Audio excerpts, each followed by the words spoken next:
we're actually gonna have the thank yous first. We're gonna have Kanoe and Kekoa. Thanks, Kanoe. Sorry. Sorry. I know it's getting kind of long. So my dad actually wrote his own thank yous. And first of all, we like to mahalo all of you guys for just taking the time out of your busy schedules and coming here to celebrate him. Okay. This is for my dad. He would like to mahalo Craig and Linda Sukihara, my lifetime sponsor. Lucky of 88T's sponsored me 34 years, and a beautiful and wonderful lady. Aikau Ohana and foundation members, thank you so much. Gavin Hasigawa and Ohana, you are the best. Leighton Kapana and Ohana always got my back, bro, through the hard times and the good. And Uncle Craig Tengan, you were always there for me when I was in a deep ditch. Alan Hoshino, Roland Kurata, and the Bovos, our other fathers, Uncle Levi, Uncle Cal, Uncle Saul, Uncle Des, and of course Auntie Myra. But we've also, so we like to thank everyone that's been, helping us with all of this. Mahalo for all your kind words, your prayers,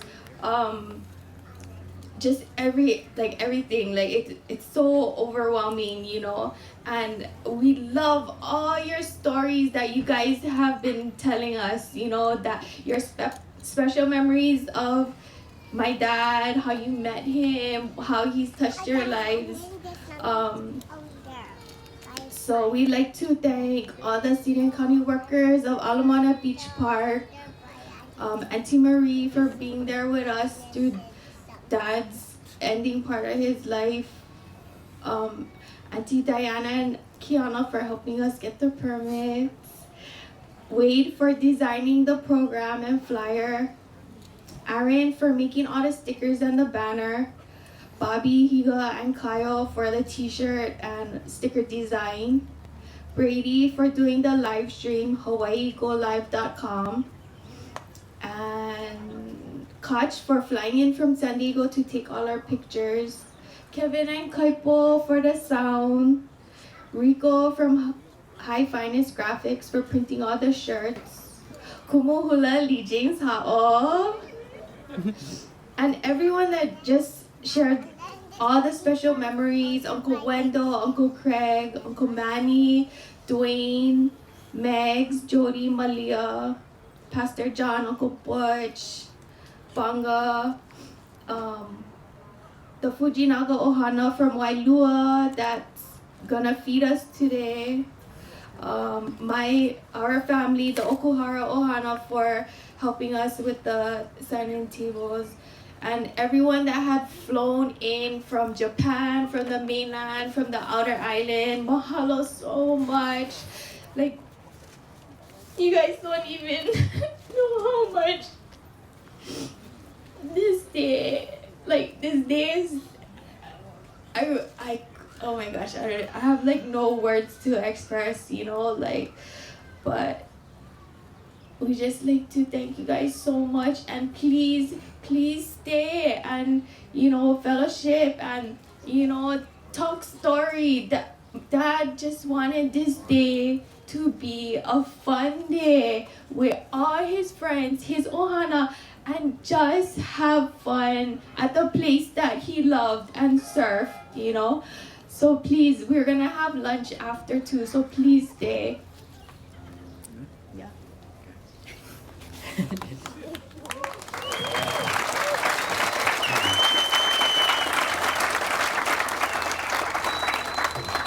Alright, I'm just gonna share a few words, kind of from my perspective about Dad. It's been one hell of a ride, man, this guy. For a lot of you guys, especially the guys his age, the guys he used to run the streets with, you guys know what I'm talking about. I don't know all the stories, so don't worry. But man, this guy's been through the good, the bad, the ugly, and then back around again. I mean, he's been through it all, and you know, when he went in, when he fell at home and he got hurt, and the neighbor's kids found him, it was like, bro, you have like 100 lives, because there's so many times throughout his life that something could have happened and he would have been gone a lot earlier. But thanks to Kanoe and Justin and the pastors, they got Dad.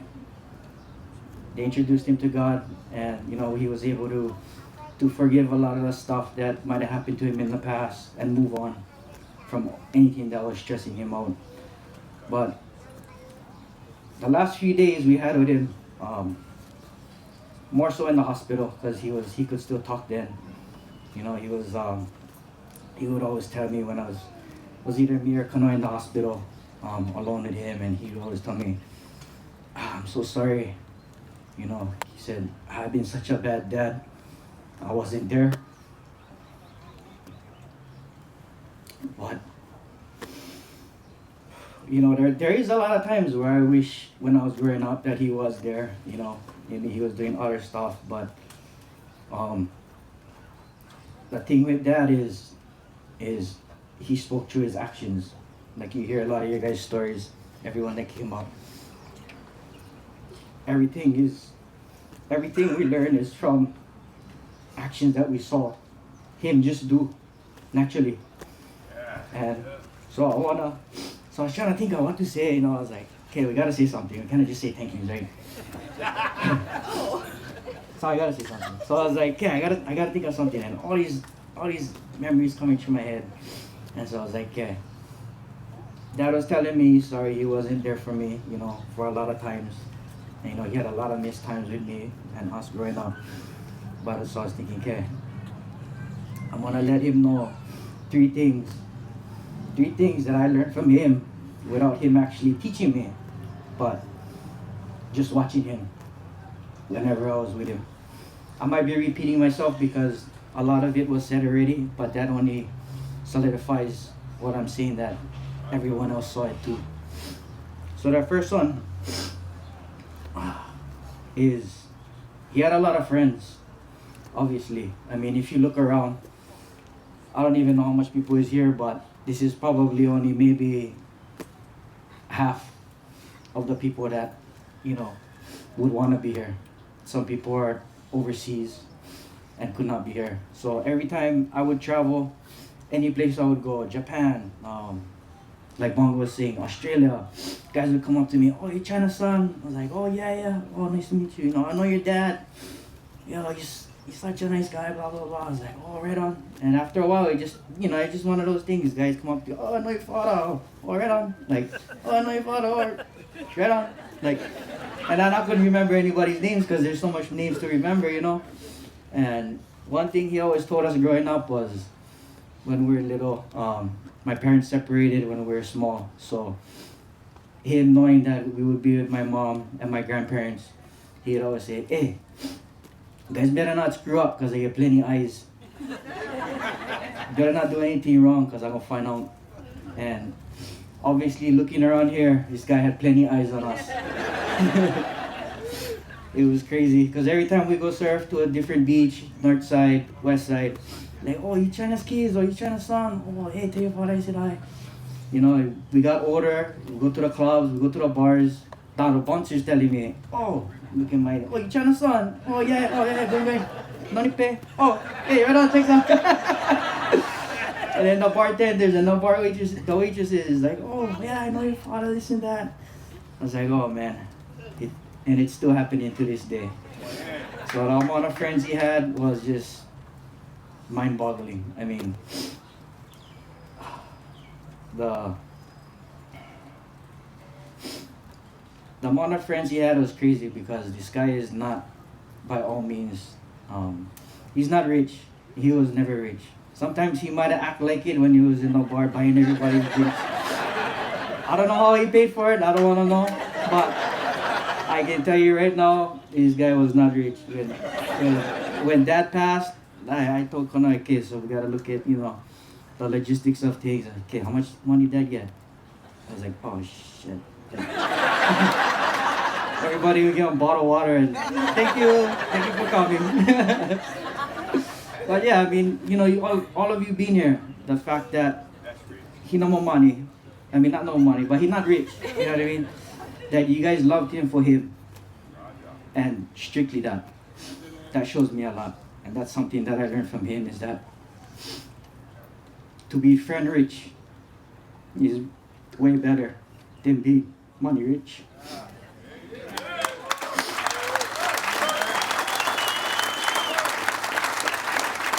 Okay, anak ko. I get two more. Okay, the second one is his loyalty. Like some of the other guys said, he had that old school mentality.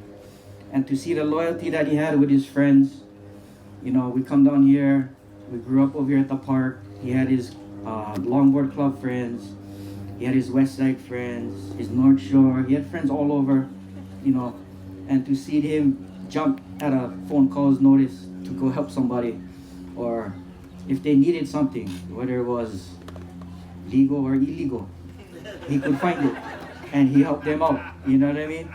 But the loyalty he had between him and his friends is something that I will never forget, and something that I will make sure to carry on in myself and the traits that I have. And the last one is, like some people already touched on, is he always put other people first. Whether if he had, like Uncle Butch said, if he had, he give. He would get stuff from his sponsors. If he had them in his van, you needed something, he'd give them to you. If you needed something and he thought you deserved it, he would go get it and he would give it to you. And that's something that I'll always remember. After he passed, we started getting a lot of messages on social media.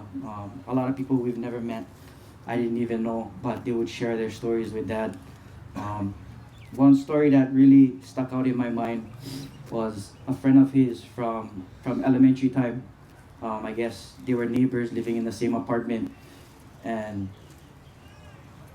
they were like, I think the guy said he was like a couple years younger. He might even be here. If you are, please come say hi. But he said, your dad from day one would walk him, because he was smaller, he was younger. He would walk him to school and home from school every day. And he remember Dad telling his mom, when the mom asked my dad, "Oh, you sure you get him?" And my dad he remembers my dad telling his mom, "No worry, auntie, I got him." Basically, he's gonna watch over him as he goes to school and comes home from school.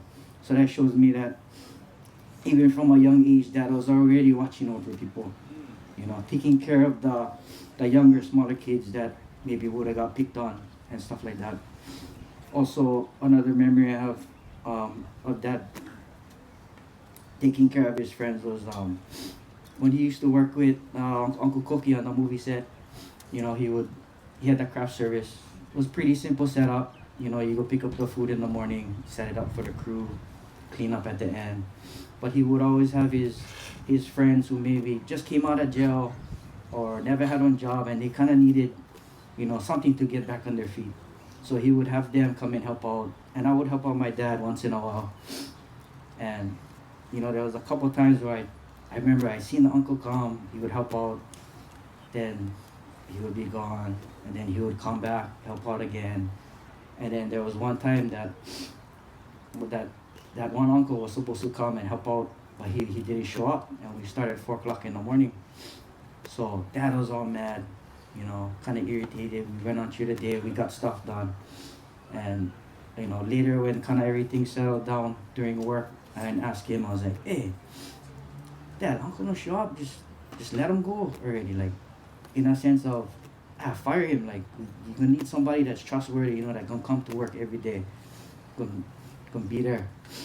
and he said to me, you don't understand what Uncle's going through, because he just came out of jail. He doesn't have anything, so I'm gonna be here for him. He needs a job, I'm gonna give him a job. And that's kind of what I saw my dad do time and time again. Was because of his experiences in the past, he could relate to a lot of people on a different level, through his bad boy days, through his rough days. He could relate to a lot of people on that level and know the kind of need that they help when they're trying to make it back into a normal day of life. So that was a big learning thing for me to learn from him, is to just take care of the people that gonna need help. If they need it, just give them the help, because we can, In closing, I just want to say, Dad,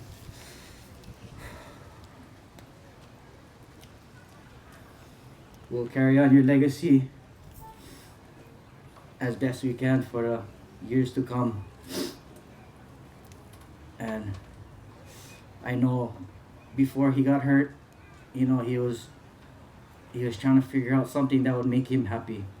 I think it was that one of his friends or one of the guys at church asked him, what makes you happy? What makes you the most happy in life? And he said his contest. And so we'd already talked about it. We were like, hey, okay, let's try to bring it back. Let's talk about it. We gotta figure out the logistics since a lot of stuff changed. And then everything happened. So with that said, Dad, don't worry, we'll be bringing it back within the next couple years. And we'll carry on your legacy. Well, thank you everyone for coming. Thank you for taking the time out of your early morning today. I know it was early. Just thank you for always being there for Dad. Thank you.